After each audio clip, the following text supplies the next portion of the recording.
మాంగళ్య shopping mall ఆర్సీపురంలో Ambedkar statue ఎదురుగా July 12న రాశి ఖన్నా చేతుల మీదుగా గ్రాండ్ ఓపెనింగ్.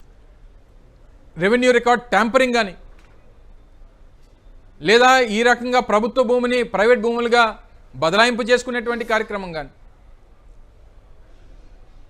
ఆ రోజు ఉన్నటువంటి కలెక్టర్ని ఏం జరిగింది, ట్యాంపరింగ్ ఇష్యూస్ ఏంటి అని అంటే హుదూద్ తుఫాన్ వచ్చింది, అందులో ఫైల్స్ అన్ని కొట్టుకుపోయాయి అని చెప్పి సమాధానాలు చెప్పినటువంటి పరిస్థితులు గతంలో ఇదే తెలుగుదేశం పార్టీ ప్రభుత్వంలో చూసాం. రేపొద్దున కూడా విశాఖపట్నంలో ఈ రకంగా జరుగుతున్నటువంటి ల్యాండ్ స్కామ్స్ మీద ప్రశ్న వేస్తే ఏ ఎలకలు కొరికేసాయనో లేకపోతే చంద్రబాబు నాయుడు గారు వచ్చి ఫైల్ అన్నీ ఎత్తుకుపోయారని చెప్పి సమాధానం చెప్తే దానికి బాధ్యత ఎవరు?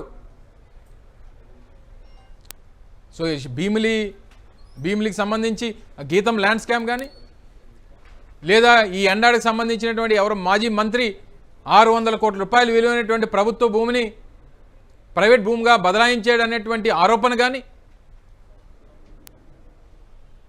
బినామీ కంపెనీల పేరిట రూపాయికి అర్ధ రూపాయికి భూములు వేల కోట్ల రూపాయల భూములు కేటాయింపులకు సంబంధించినటువంటి విషయాలు కానీ జరుగుతూ ఉంటే స్పందించాల్సినటువంటి ప్రభుత్వం కంచె చేను మేసేటువంటి విధంగా భూములు దోచుకునేటువంటి కార్యక్రమంలో వారి నిమగ్నమై ఉంటే ఇంక వారికి ఏం కనబడుతుంది? కేబినెట్ సమావేశాలు కేవలం వారి బినామీలకి భూముల కేటాయింపుల కోసం కేబినెట్ సమావేశాలు పెట్టుకుంటూ ఉంటే మీరు మాటిచ్చినటువంటి ఆ నెలకి 1500 రూపాయలు ఇస్తాను మహిళలకు ఇస్తానన్నటువంటి ఆ పథకం పరిస్థితి ఏంటి? నిరుద్యోగులకి 3000 రూపాయలు నెలకి ఇస్తానన్నటువంటి ఆ స్కీమ్ పరిస్థితి ఏంటి? 50 ఏళ్ళకే పెన్షన్ ఇస్తానన్నటువంటి ఆ కొత్త ఆ పెన్షన్దారుల పరిస్థితి ఏంటి? లేదా గడిచినటువంటి 2.5 సంవత్సరాలుగా ఒక్క కొత్త పెన్షన్ కూడా ఇవ్వకుండా 60 ఏళ్ళు నిన్నటువంటి ప్రతి వ్యక్తి ఈరోజు కొత్త పెన్షన్ కోసం ఎదురు చూస్తున్నటువంటి వారి పరిస్థితి ఏంటి? దాని మీద నిర్ణయాలు తీసుకోవడం మానేసి కేబినెట్ సమావేశాలేమో భూముల కేటాయింపుల కోసం దాని మీద చర్చ చేస్తారు. చివరికి వీటన్నిటిని కూడా కప్పిపుచ్చుకోవడానికి సోషల్ మీడియా. నిన్న కేబినెట్లో దేని గురించి చర్చ జరిగిందనంటే ప్రజా సమస్యలు లేవు, ప్రభుత్వ పథకాలు లేవు, వారి పార్టీ ఇచ్చినటువంటి హామీల మీద నిర్ణయాలు లేవు. ముఖ్యమంత్రి గారు కేబినెట్ మంత్రులు దేని మీద కూర్చొని మాట్లాడుకున్నారంటే సోషల్ మీడియాని ఎలా అరికట్టాలి, ఎలా చట్టాలు తీసుకురావాలి, టాస్క్ ఫోర్సు దీని మీద ముఖ్యమంత్రి గారు చాలా సీరియస్గా ఉన్నారు, తగినటువంటి చర్యలు తీసుకుంటారని చెప్పి దాని మీద డీజీపీ గారు ఒక ప్రెజెంటేషన్ ఇవ్వడం, వీరు కూర్చొని మాట్లాడుకోవడం, ఎవరైనా గట్టిగా ప్రభుత్వాన్ని ప్రశ్నిస్తే వారి మీద కేసులు పెట్టండి అని చెప్పి చెప్పడం. చంద్రబాబు నాయుడు గారి తాలూకా మోడస్ ఆపరండి మొదటి నుంచి చంద్రబాబు నాయుడు గారికి ఏంటంటే ఆయన 95లో ముఖ్యమంత్రిగా కావడానికి దగ్గర నుంచి నేటి వరకు ఈ 30 సంవత్సరాలుగా చంద్రబాబు నాయుడు గారి మోడస్ ఆపరండి ఏంటంటే ఆంధ్రప్రదేశ్ రాష్ట్రంలో ఉన్నటువంటి ప్రజలు ఈనాడు, ఆంధ్రజ్యోతి, ఏబిఎన్, టీవీ5, ఈటీవీ తప్పితే ఇందులో వచ్చినటువంటి వార్తలు మాత్రమే చూడాలి, చదవాలి, అదే నిజమని నమ్మాలి. ఇంక ఇది తప్పితే ఎవరు మాట్లాడినా ఎవరు ప్రశ్నించినా అవన్నీ అబద్ధాలు, వాళ్ళు దేశద్రోహులు, వాళ్ళు ఏ టెర్రరిస్టులో అని చెప్పి వారి మీద ముద్ర వేసేటువంటి కార్యక్రమం గడిచినటువంటి 30 సంవత్సరాలుగా చంద్రబాబు నాయుడు గారి ఇలాకాలో చూస్తూ ఉన్నాం. అంటే ఉదయం లేస్తే చంద్రబాబు నాయుడు గారి గెజెట్ పేపర్ ఈనాడు చదవాలి, అందులో వచ్చినటువంటి వార్తలన్నీ నిజమని నమ్మాలి, అదే ఈ దేశానికి రాష్ట్రానికి మంచిదని చెప్పి ప్రజలు భావించాలనేటువంటిది చంద్రబాబు నాయుడు గారి ఉద్దేశం. లేదు ఈనాడు రాకపోతే ఆంధ్రజ్యోతి చదవాలి, టీవీల్లో కూడా అయితే ఈనాడు ఈటీవీ చూడాలి, లేదా ఆంధ్రజ్యోతి ఏబిఎన్ చూడాలి, లేదా టీవీ5 చూడాలి. టీవీలు కూడా ఇవి తప్పితే ఏమీ చూడడానికి వీల్లేదు, న్యూస్ ఛానల్స్. ఇందులో వచ్చే వార్తలు మాత్రమే నిజమైనటువంటి వాస్తవాలు. ఇంకా మిగిలిన ఏ ఛానల్ చూపించింది కూడా లేదా ఈ ప్రభుత్వాన్ని ప్రశ్నించేటువంటి ఏ ఛానల్ కూడా వాళ్ళు కూడా దేశద్రోహులతో సమానం.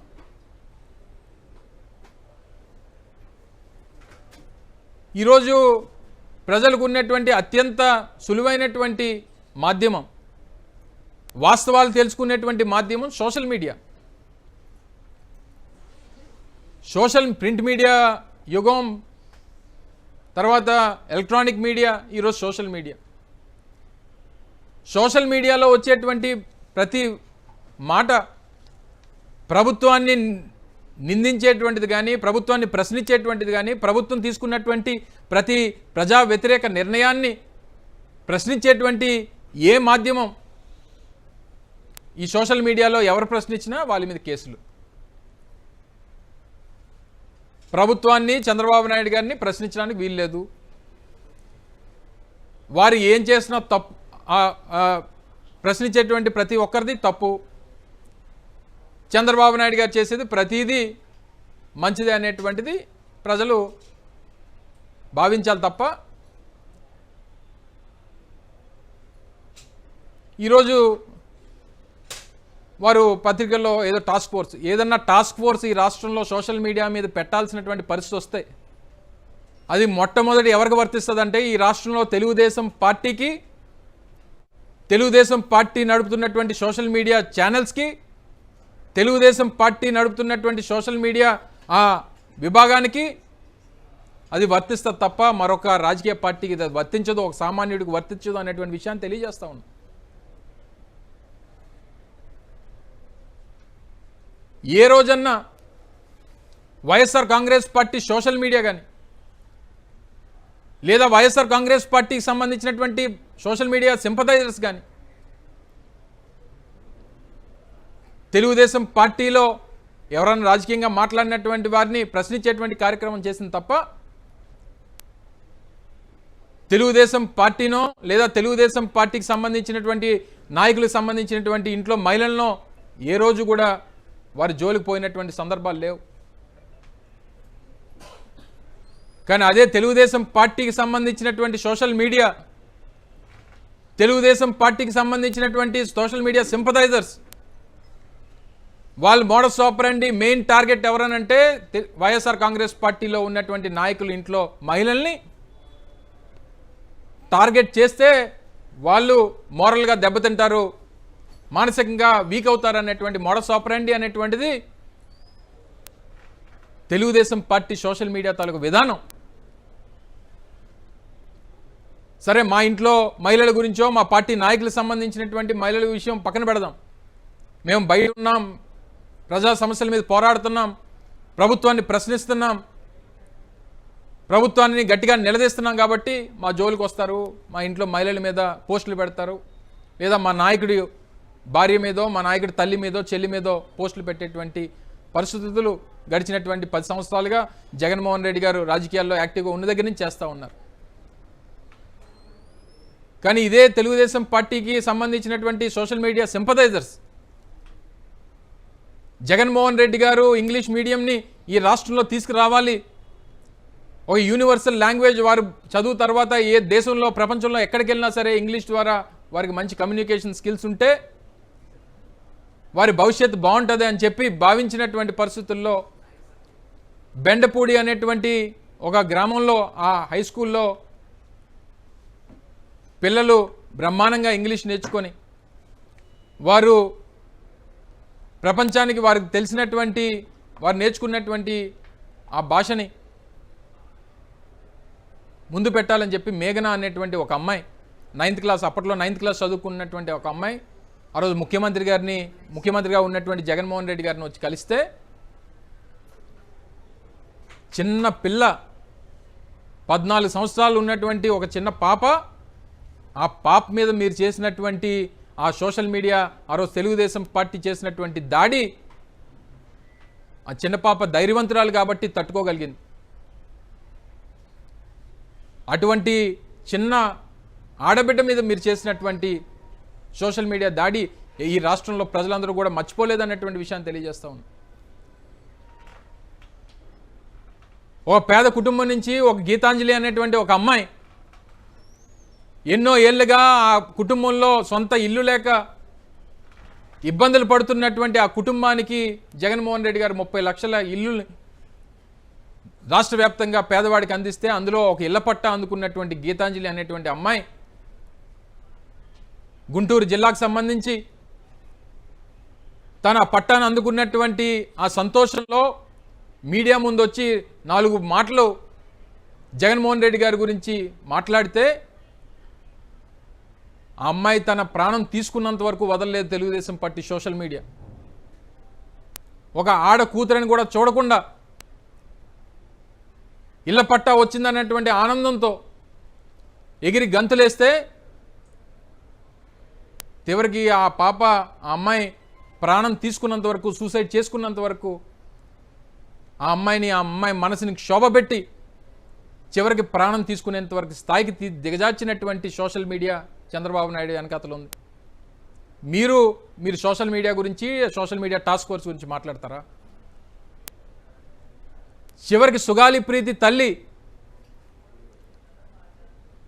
మీ ప్రభుత్వం వస్తే నాకు న్యాయం జరుగుతుందని చెప్పి మీ ముఖ్యమంత్రి గారు, ఉప ముఖ్యమంత్రి గారు నాకు మాటిచ్చారు.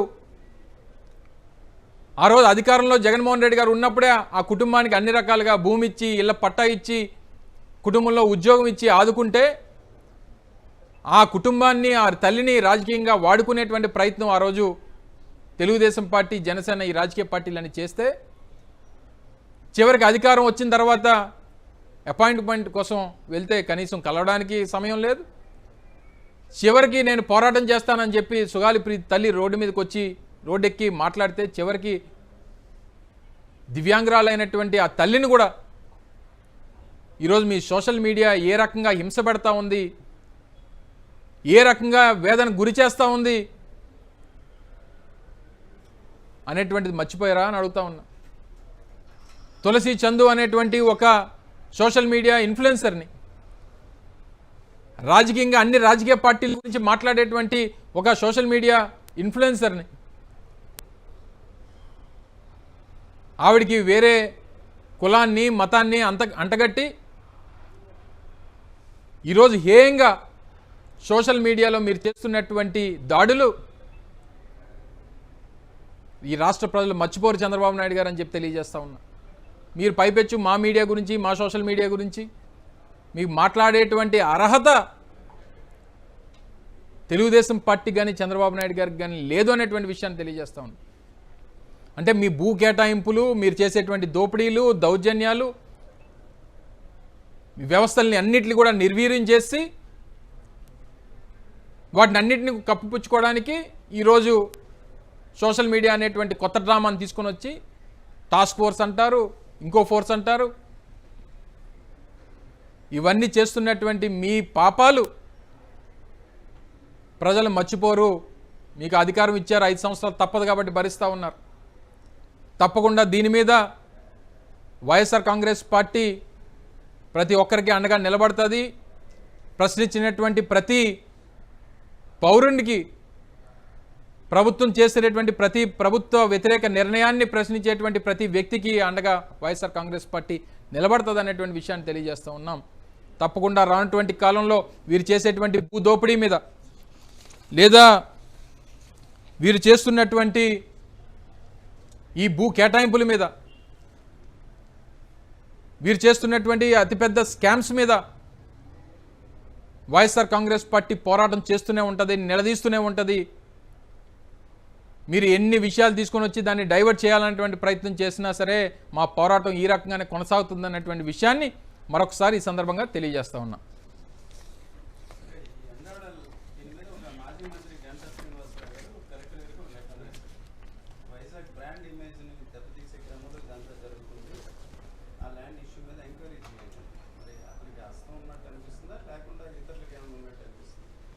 ఒకటే అంటే మరి వారు లేఖ రాసినప్పుడు ప్రభుత్వంలో ఉన్నటువంటి ఒక సీనియర్ శాసనసభ్యులు, గతంలో మంత్రిగా, నేను చెప్పాను కదా, ఈ జిల్లాలో బండారు గారు మాజీ మంత్రిగా ఉన్నారు, గంటా శ్రీనివాసరావు గారు మాజీ మంత్రిగా ఉన్నారు, అయ్యన్న పాత్రుడు గారు స్పీకర్గా ఉన్నప్పటికీ మాజీ మంత్రిగా ఉన్నారు, నేను మాజీ మంత్రిగా ఉన్నా. సరే, అవంతి శ్రీనివాస్ గారు కూడా చేశారు, కానీ ఆయన ఇప్పుడు మన దగ్గర లేరు కాబట్టి, జిల్లాలో పెద్దగా యాక్టివ్గా లేరు కాబట్టి, ఉన్నటువంటి వారు నలుగురం 5 ఉన్నాం. సో క్లారిటీ అని ఇప్పుడు ఆయన ఎందుకు ఇచ్చి ఉంటారు? ఆయన ఆ నియోజకవర్గానికి ప్రాతినిధ్యం వహిస్తున్నారు కాబట్టి బహుశా వారు లేఖ రాసి ఉండొచ్చు. సో ఎవరు ఇందులో పాత్ర ఉందనేటువంటి ప్రభుత్వం నిర్ణయం తీసుకోవాలి. డిస్ట్రిక్ట్ అడ్మినిస్ట్రేషన్ స్పందించాలి. అసలు ఇంత పెద్ద ఆరోపణ వచ్చినప్పుడు, ఇంత పెద్ద ఇష్యూ, అంత ప్రైమ్ ఏరియాలో ఇంత ల్యాండ్ని, ప్రభుత్వ భూమిని ప్రైవేట్ భూమిగా మార్చినప్పుడు ఇమీడియట్గా డిస్ట్రిక్ట్ అడ్మినిస్ట్రేషను, జిల్లా మ్యాజిస్ట్రేటు స్పందించి మీ ముందుకు వచ్చి ప్రజలకు ఉన్నటువంటి అనుమానాలను నివృత్తి చేయాల్సినటువంటి బాధ్యత ప్రభుత్వం మీద ఉన్నటువంటి పరిస్థితుల్లో వారు మాట్లాడలేదంటే డెఫినెట్గా అధికార పార్టీకి సంబంధించినటువంటి వ్యక్తులే ఇందులో ఇన్వాల్వ్ అయ్యారనేటువంటిది అర్థమవుతా ఉంది. నిజంగా నా పాత్ర ఇంకొకరి పాత్ర ఉందంటే ఈ పాటికి వదిలేవారా? ఈ పాటికి జిల్లా కలెక్టర్ గారు వచ్చి పలానా వ్యక్తినో లేకపోతే పలానా వారనో కేసు పెట్టడమో ఇంకోటి పెట్టడమో జరిగేది కదా. సో ఇనీషియల్గా ప్రైమా ఫేసి ఇందులో కనబడుతుంది ఏంటంటే అధికార పార్టీకి సంబంధించినటువంటి మాజీ మంత్రి ఇందులో ఇన్వాల్వ్ అయ్యారనేటువంటిది ఓ ఇనీషియల్ ప్రైమా ఫేసి కింద నాకైతే అర్థమవుతా ఉంది. Thank you.